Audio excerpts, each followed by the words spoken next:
B, alam mo ba, may bagong trend na naman si Fatima. Ha? Anong trend?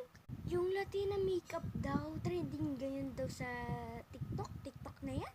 Ay, yun ba? Oo, na-try ko na din yun ng anak ko. Ngik! Nahawa ka din pala dun.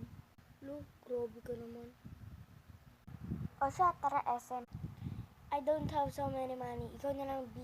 O ba yan? Bakit mo naman kabanding? Yun ang naman yun eh.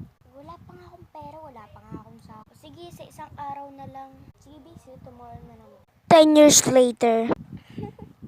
Ano ba to? V, tara na, SM. May budget ka na ba? Malamang meron na akong pera. Ano ko sa akin? Walang pera. Order ka dyan sa Shopee tapos wala kang pera. Tara na! Libre ko. Go, tara be. Basta libre, malakas yung ano dibdib ah.